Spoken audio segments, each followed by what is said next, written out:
Now, moments ago, we did tell you about the Ethiopian Prime Minister inaugurating the Grand Ethiopian Renaissance Dam, which is Africa's largest hydroelectric project on the Blue Nile River in the Benishangul Gumuz region on Tuesday, which is a $5 billion project and was funded by the state with domestic resources and reportedly has a capacity of 5,150 megawatts. That's equivalent to 3 medium-sized nuclear power plants and enough to double Ethiopia's electricity output. So joining us now on the program is Bekele Woyecha. Mr. Woyecha is a UK-based human rights defender. Thank you for joining us on the program Network Africa. Thanks for having me. Right, so as an Ethiopian... Yes, indeed. As an Ethiopian, how do you feel about this feat your country has made, building Africa's largest hydroelectric dam? You know, to be honest, I am on cloud nine today, over the moon. This was a moment we have been actually waiting for the past many years, you know. So to see the Grand Ethiopian Renaissance Dam completed is a big deal for me and a big deal for many Ethiopians. So I am so happy, and I can't really express how I feel today. But I think also the feelings of many Ethiopians around the world. So we are so happy. Yeah, so I believe this is a timely project indeed. I'm sure a whole lot of talk would have gone behind this project, you know, coming on stream perhaps for several years or perhaps not too long in the past. But now it has come, and of course we can ask, how has it been described as, you know, the national pride of Ethiopia, or the project itself has been described as the national pride of Ethiopia? But tell us, built entirely with local funding, how significant is it, you know, for Ethiopia to finally see it completed?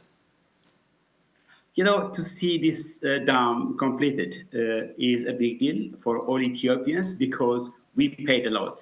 It's about our blood, our sweat, and our tears.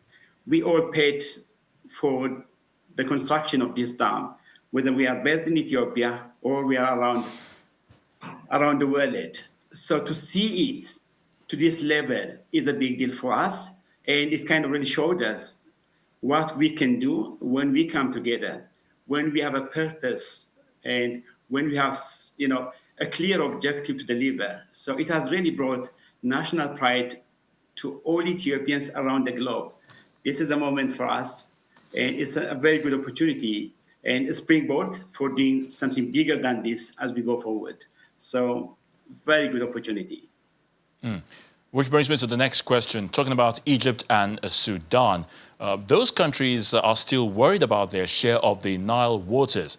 Now, Mr. Woyecha, how does Ethiopia reassure its neighbors that the dam won't put them at any risk, you know, with this electricity project? I don't think the GERD would actually be a big worry and should be a big worry for both Egypt and Ethiopia. I mean, for Egypt and Sudan. And I think their worries are very unfounded. There's no scientific evidence for that matter to say that the water share for now, I mean, for both for Egypt and the Sudan would go down enormously as big as their worries. So I think it's time for them to come to the discussion table. Let's let them come and have that conversation, that grown-up conversation. By the end of the day, the dam has already been built, is now inaugurated, it's started actually operation for that matter. So for Egypt and for Sudan, it's time for them to come to their senses and have that proper conversation. That's what we need. This is a time for cooperation. In Ethiopia is ready for that conversation. And Ethiopia will reassure them that's going to have no impact at all on them. But, you know, they should not expect all treaties actually to be the ones to direct this conversation. And speaking about old treaties, I mean, for decades, the 1929 Anglo-Egyptian Treaty gave Egypt control of most of the Nile, which I'm very sure you're aware of. But does the GRD, the Renaissance Dam, now mark a turning point in how Ethiopia and other upstream countries assert their rights? I'm sure you tried talking about that just moments ago. Yes, both the 1929 and 1959 treaties, actually, as far as I am concerned as an individual, they are void because it does not include Ethiopia, which contributes nearly 85% of the Nile water. You cannot talk about me without me. That's how we kind of really frame it. If you want to talk about Nile, Ethiopia should be around the table. So that treaty signed between Egypt and United Kingdom is void. It's not going to work. What's important now is to work together through the Nile Basin Initiative and really use the Nile waters for the benefit of all those who actually contribute to the Nile.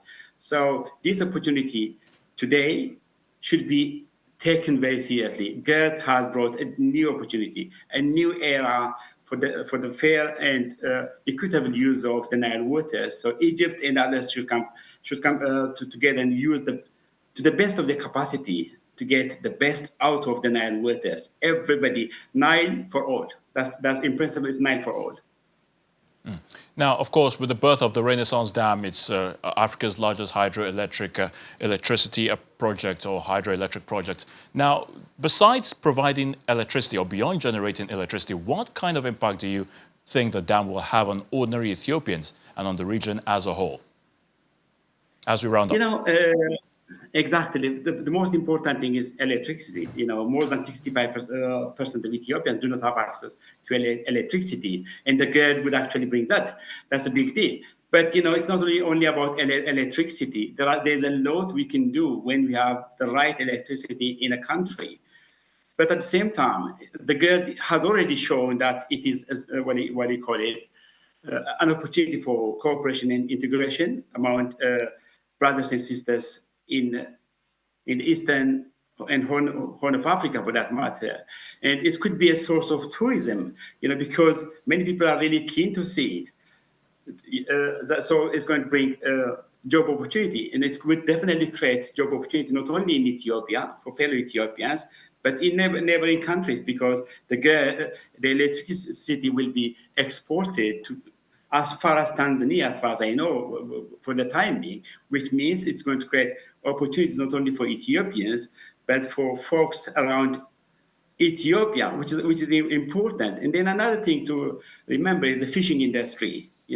So the fishing industry will develop, and it will create opportunities for ordinary citizens. I just watched somebody on TV yesterday, saying this is going to really help me, that's individuals, help me to have a decent life going forward. And that's what we want to see, impact on ordinary citizens on a daily basis. So GERD is a big deal, but it benefits almost all of us, not only Ethiopians, but neighbors and fellow citizens in Africa. I will certainly leave it at that, Mr. Bekele Woyecha, a human rights defender based in the UK. We thank you for your thoughts on Network Africa. Thank you so much.